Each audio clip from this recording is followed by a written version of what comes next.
Before we begin, I feel that I should say that new products are usually launched, tested, and finished, but there are always little issues that slip into production and inevitably into the customer's hands. And this is especially true if the company is first to attempt a new type of product, or in the case of the Velocity One race by Turtle Beach, there were some issues. Took me a very long time to get this review out, but there is a silver lining because during the testing, these little issues would have resulted in a very poor impression of the product. Some of them were deal breakers, but luckily none of them were physical in nature.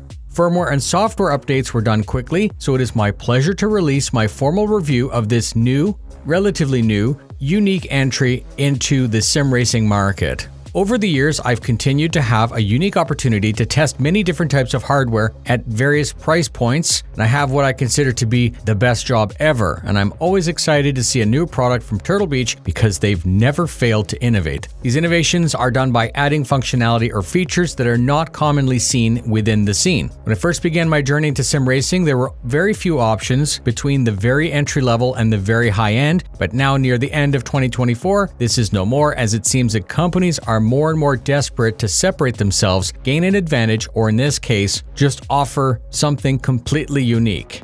Since release of the race, there have been some needed firmware updates and even some very big sales that have put a beefy price drop on the unit. The set was tested on PC, attached to a Cubic CH2 5DoF motion system. I did not use gloves or shoes for my testing because this is actually more likely how the set would be used. The Velocity One race can be seen as 5 different components in one bundle. You have a 7 Newton direct drive wheelbase, which is both Xbox and PC capable. There is a leather feel wheel with both magnetic shifters and analog clutch paddles. The 3-pedal set incorporates a load cell on the brake. The base has built into it a very bright dash, and there's also a backlit button panel that can be mounted to either side. This sets the Velocity One race quite far apart from the others as the first and only box set that incorporates all of these features together. The product ships in a single large box with a clear quick start sheet. The box is actually quite heavy when you pick it up. Everything is included and labeled very well, further helping with the install. The wires are all sleeve braided and of a very high quality. You have the bolts and the tools that are needed to fully use and maintain the set. Unboxing is a nice user experience and all of the packaging is fully recyclable, as I've come to expect from Turtle Beach. The install is easy, mounting to a desk without a dedicated sim rig. The included rubber feet on the pedals do work quite well, both on carpet or floor, and despite being rated only 50 kilograms for the load cell, pressing quite hard on the brake would still displace the pedals, and you can cheaply solve this by placing an object between the pedals and the wall, like a box or a wooden block. And that is why you might like to take a little bit of extra effort to mount them somehow with the included bolts. The underside of the wheelbase has provisions to mount with screws, but Turtle Beach continues its great trend of incorporating a table desk mount within all of these entry-friendly units. Just like the yoke, everything you need is below covers. You take out the tool, release the mounting system, attach, tighten, store the tool, close the cover. It's fantastic because the tool is needed within that cover, and this mounting system accommodates a wide range of desk thicknesses. With the external power brick and its very long USB wire connected, you can connect the pedals directly to the wheelbase and then also connect the included button box. All of these simplify cable management. When attaching the button box, the 2 bolts and Allen are included. You can attach and connect this to either side with the included short USB wire. The set has metal mostly where needed, and it's clear there was a deliberate effort in ergonomics and presentation. Without trying to sound extremely rude, my initial impressions were that this set was a little bit more of a toy than what I'm used to. I test a bunch of sim gear at a wide range of price points, so it's important for me to remember that $500 is the price point, and for that you get everything. The quality in general is good, and there's an obvious question of, is this a good value? Currently $499 US, which is extremely compelling for an Xbox or PC set, and that's priced around the same as the Logitech G923. But Turtle Beach competes very well against that set with a more modern direct drive base, removable wheel, multifunction display, extra button box, and a load cell brake.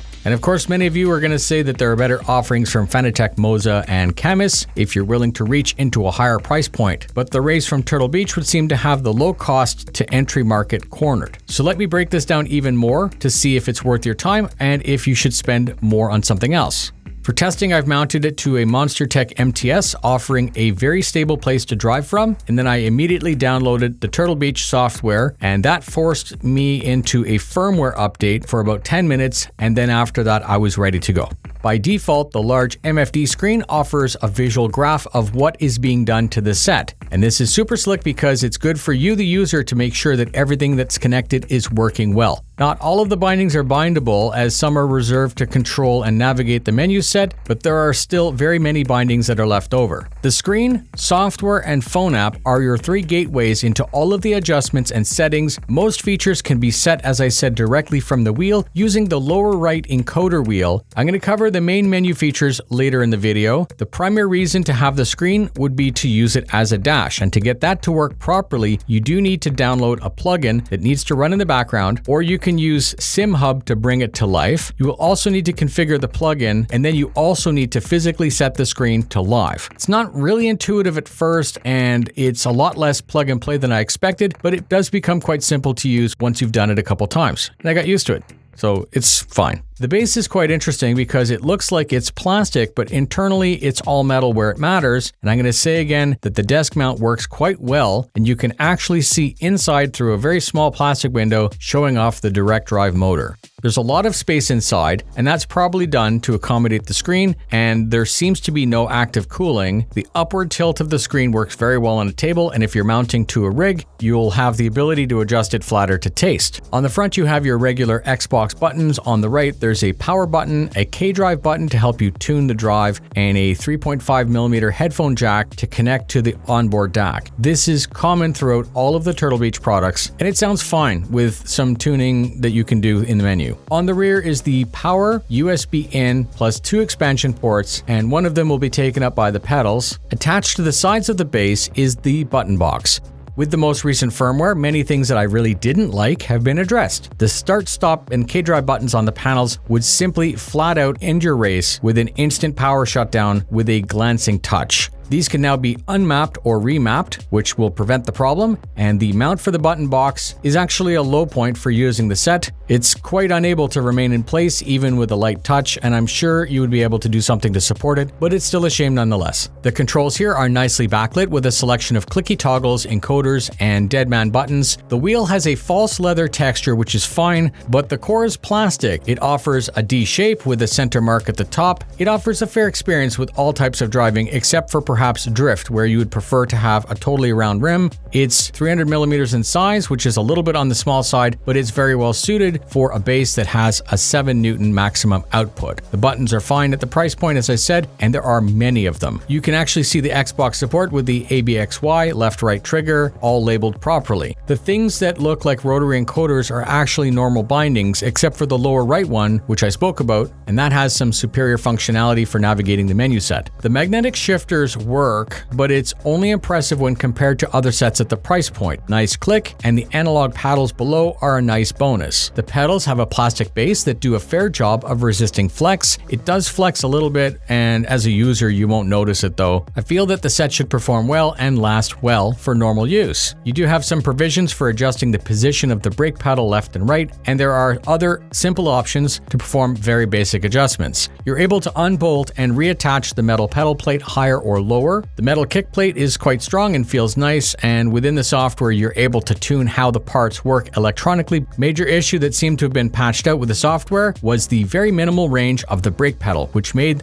the pedal practically unusable. In older videos, reviewers may have reported that the brake behaved more like a button than a lever, an on-off lever if you will, which made it very difficult to finesse in and out of the corners. You would end up relying on ABS to stop the car, and this meant that lap after lap, my driving style was changing with all of the stopping being done all at once prior to the corner. Old lap times were impossible to beat, and I was unable to account for this in the software by changing sensitivity until the most recent patch. And I'm very happy to report now that with the newer software and firmware, all of this can be balanced, and the brake now has a great range with that 50 kilogram load cell.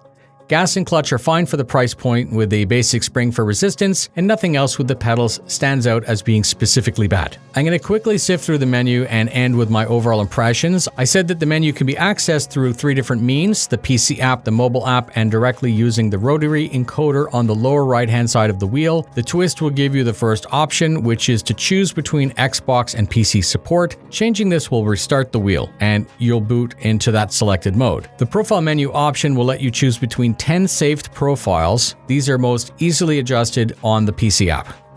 The drive menu is broken down into 4 sections with 3 presets called Track, Drift, and Rally, and then you have a custom menu with more basic adjustments. The strength menu will let you change between force feedback from 25, 50, 75, and custom, which will unlock 100. Remember that this is a 7 Newton wheelbase, and there's no situation where I had it set lower than 75 or 100%. You can change the center feel in increments of 25%, and you can change the dampening feel in increments of 25%. The RMD menu controls how the screen works, changing between pages, what data is visible, the brightness, etc. In the app, you can very granularly change this, but I was happy with the 3 that were included. Within the mapping menu, you can see what bindings are attached to what functions, but you can also change this in the menu, which is pretty neat. And that becomes quite powerful because you don't actually need to leave the game to make adjustments. You can change these directly on the wheelbase on the fly without Alt-Tab. It's a little bit cumbersome, as you would want to change all of these first and then edit them a little bit, but this is actually your only option when doing this on console, so it makes sense.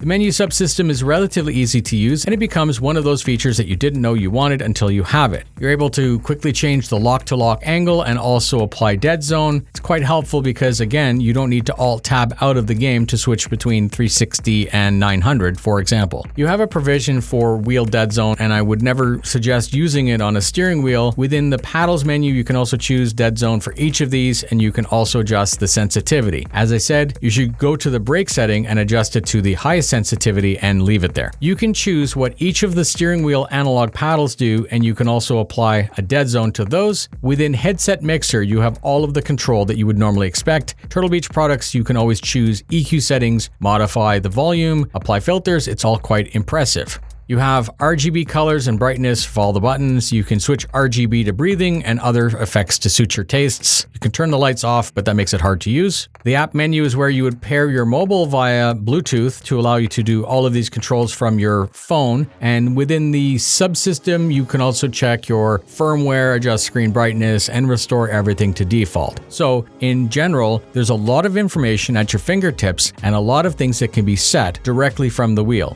So what is it like to use it, and are there some negatives to be aware of, and who is this unit for? In general, the Race packs a bunch of features into one purchase. It does everything well enough to get a recommendation from me, especially after the most recent firmware. The wheel feedback feel happens when it should, without any lag. The user gets to feel road texture, and the unit will telegraph when the grip is at the limit. So it does what it's supposed to do with the performance that you would expect of the price point. All of these positives might be muted by its lighter power delivery, which is why some companies offer systems with 20 or more Newton meters of capability. And I'm going to say you do get what you pay for in this case. And if you're able to find it on sale, you get all of that for a little bit less. Other wheels in this price point are belt driven and lack all of the extras, and the other direct drive wheels are priced above, and many are quite a bit more expensive as an initial investment. There's more flex than I would like in the wheel, the base clamp, the pedals, and how the button box is mounted, but there are so many more bindings than anything else on the market. The wheel feels nice with tactile shifters. The buttons register well with a nice click. If you're new to racing and don't feel like dumping several thousands of dollars initially, or if you're looking to outfit a basic second system in your sim lounge, then I think it's perfect. It travels well, it's easy to set up anywhere, and it offers a lot at an entry-level price point. It's always a fun experience for me to test their gear. It was actually 6 days between when I inquired about how the pedals behaved and the release of a firmware that corrected it. So, thank you very much for spending your time with me. Remember that this is the kind of product that goes on sale from time to time. And if you got something out of the video, please remember to share, comment, and like. That helps a bunch. And as always,